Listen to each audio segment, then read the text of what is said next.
Well, I always like to talk about my grandfather, W.A. or William Albert Edwards. And I never got to meet him. He died 4 years before I was born. But he had been many things in the course of his life. He had to start out working on the family farm and brickyard down just about a mile west of Wood Green.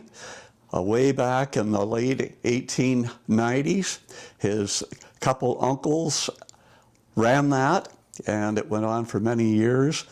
But he started out working there, firing the kilns at night to dry, to cure the bricks or the tile. So he worked at that, and then when he got a little older, and his uncles sold the brickyard, and he went up to Meaford and worked in another tile work up there. He had lots of experience, so he worked up there for a few years, and then he came back. He was back, and he got back in time to meet up with a lady that became my grandmother, that I got to know very well because she lived to be 99, and so I got to know her, and I picked her mind about a lot of things over the years, the latter years of her life. And but my grandfather and grandmother, when they got married, they lived in a little log cabin for 3 months until they bought the Shetland General Store. And shortly after they were married in 1911, by the end of the year, they had moved into that store in Shetland, and they ran that until it burnt down just at the end of the Second World War. And then my grandmother moved into her parents' home, which was out in Euphemia Township, and they farmed for a few years.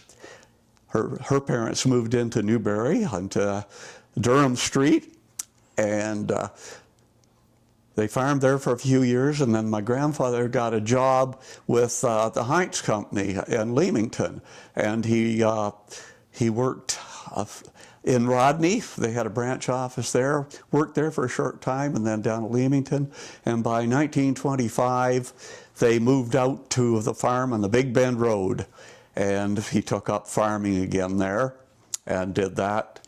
And that's where he really got into writing too. He had done some, he'd written a lot of poems, and he did a little bit for the local newspapers, the Bothell Times and the Glencoe Transcript, and got experience writing there, and did a lot of his stories, and they came up week by week or whenever in these local papers. And then he became a correspondent for the London Free Press, and he wrote farm articles, and then he wrote historical articles and they were printed in the Free Press. And then he came up with a series called Stubbles from the Farm, and that simply means that the goings on, what was coming up to the surface off of the ground, what was ground level and coming up, and he wrote all these articles, and he had different names for the different people he was writing about, and he got in trouble with my grandmother at times because he was writing about people and things that she didn't think should be showing up in the paper week by week. But he did that, and he just loved that, Stubbles from the Farm. And he slipped in when he was doing that. He could slip from perfect English into a vernacular that just was right out of the Ozarks. And he just loved to do that with people as he talked to them. And he just did this week by week, and I've only been fortunate enough to find about a half dozen of these stubbles from the farm. A lot of them got burned up. My mother had collected them for a while, and then we moved, and we didn't have enough room for a lot of these newspapers that she'd saved. She saved the whole newspaper, and over time they took up a lot of room instead of just cutting the articles out. But they got burned up when we moved in 1956 from one farmhouse to another. But I have managed to find a lot of his history articles that he wrote over the years, and a lot of them were just on onion skin paper that I'd found a folder of them. in the bottom of the closet. They did get moved, so I found that, and they were very hard to read, and my dear wife typed them up again into a hard copy that was very legible. So I have a lot of those stories. You've saw them, Denise, and I put them into book form for my family, a Christmas gift 25 years ago, and so I still have those now, and I've still got the copy. I think you have it right now, as a matter of fact, at your place. Yes, I do. Yes. So he did that throughout the 30s, and unfortunately, some of the problem was that he came up, the Warriors came on, and he had everything in place for a book. He was going to publish a book, and the Dent Publishing Company in Toronto, they wrote him a letter, said it was well worth publishing, but with wartime restrictions on paper use and rationing on everything, that it wasn't the right time to do it. So he was very disappointed in that.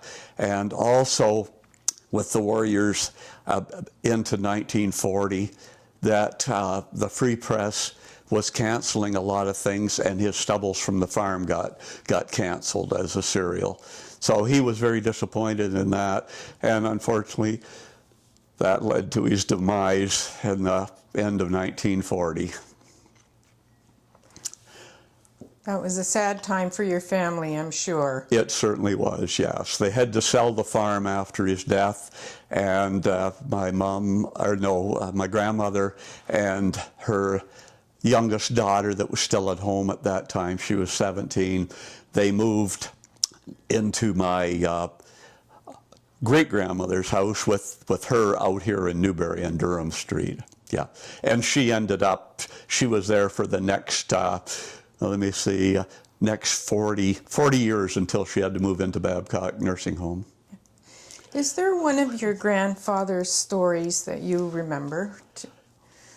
Oh, so many of them I remember, but one that really touched me because he was of the farming background, and he would go around to different farmers and get news on how the crops were coming. He did that every fall, and he was a farmer himself, so he appreciated that you needed the rain and you needed the sun and how it went with farming. So he could relate to these farmers. It wasn't like somebody was coming out from the city and asking them questions. He could empathize with them. And one particular story was it was a farm clearing auction. And he went, and it was an old couple, and they were on the farm. They'd been on the farm for 60 years, all their married life. And it came the time that they had children, but none of them wanted to stay on the farm and farm along. So they had to have an auction to sell the farm and all the accoutrements that went with it. But he got there, and it was the auction sale. And he wrote about that and how he saw who he knew was the owner, and he went over and interviewed him a little bit, one-on-one from a relationship. And the old fella was downhearted and kind of broken over this. But everything had to be sold, and leaving what they knew all their married life. So that really touched my heart, coming from knowing my grandfather's background in farming too. I had the opportunity to read quite a few of your grandfather's stories, and I would say he was a backwoodsman as well. He liked stories about hunting and trapping and the War of 1812 and the Battle of the Longwoods. He loved that stuff. Yeah, he wasn't around for that, but he was certainly around to do the hunting and the fishing and all those things, because he was right down on the Bend Road, and it was about a mile down to the end of the bend, so he could go fishing. And his sons did that too. During the dirty 30s depression, they had to depend on what they could raise on the farm, plus fish for a little more minerals and vitamins and the things that people needed in their diet. So yeah, but he just loved, he was raised on his grandmother's knee for a lot of his life, and she was telling the stories that went back to the War of 1812, time that she had gotten from her grandmother.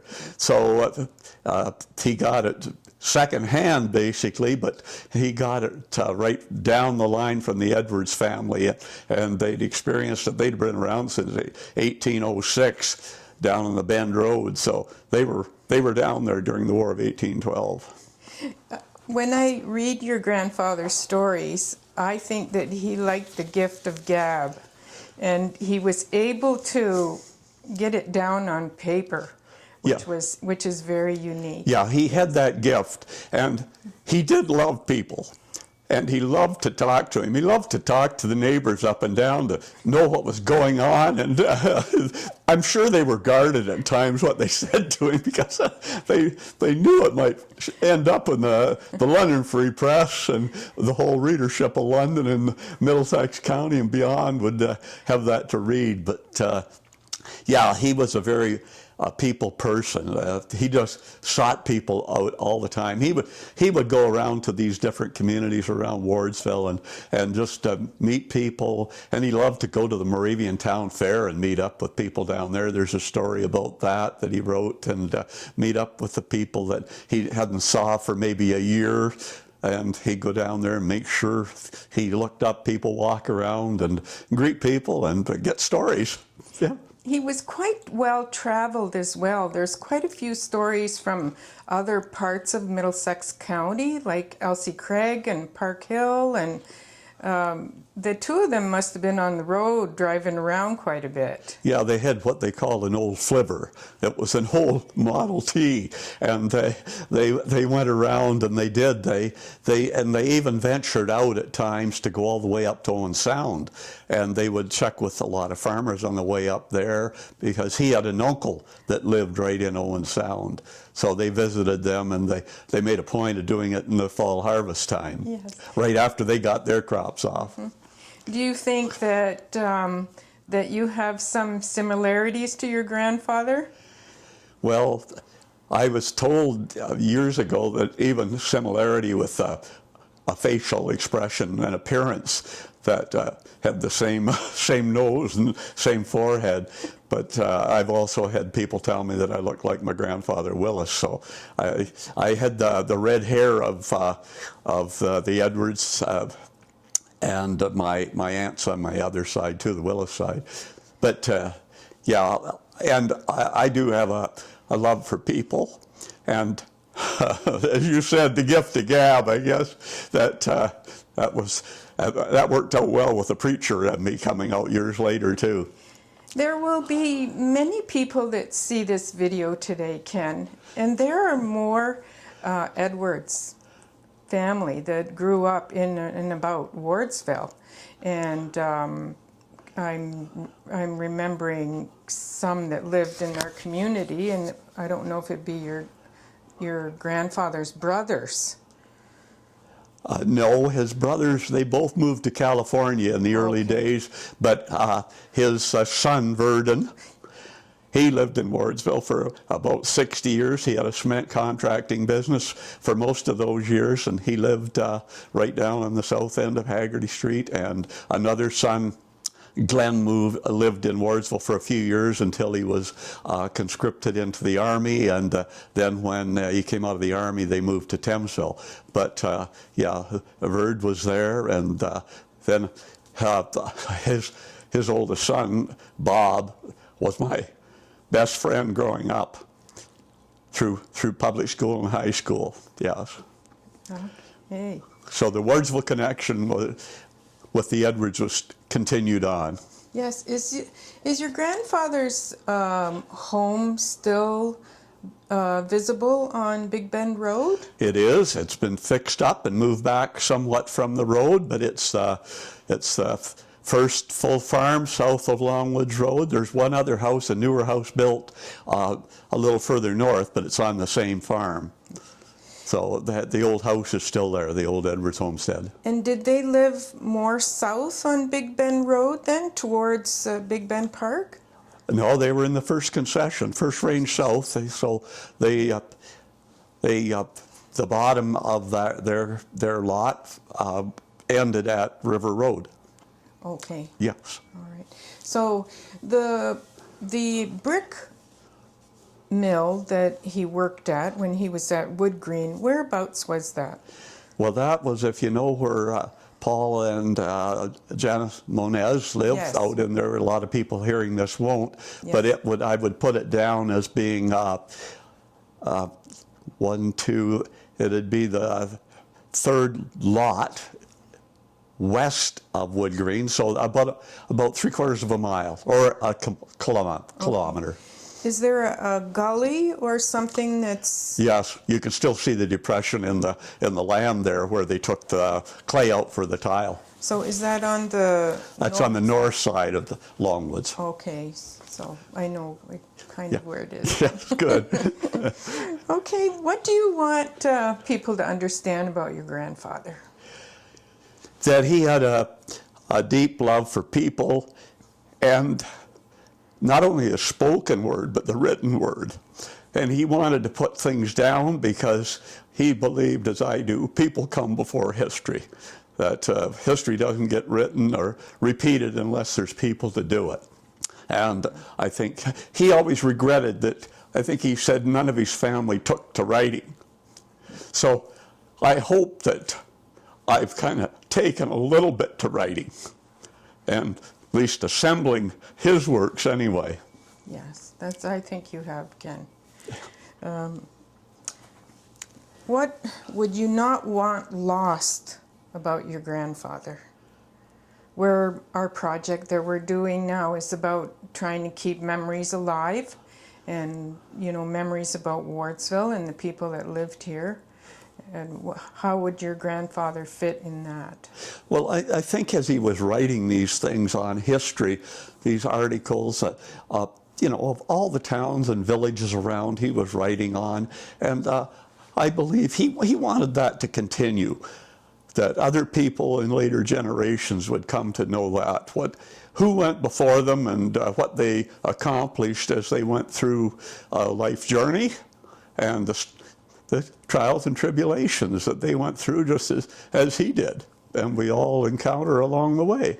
So I just hope to replicate that a little bit with what I say and what I do and what I accumulate of what he's done, and have them for future generations as well. Yeah, that's great, Ken. Thanks so much. Yeah. Thank you. Good.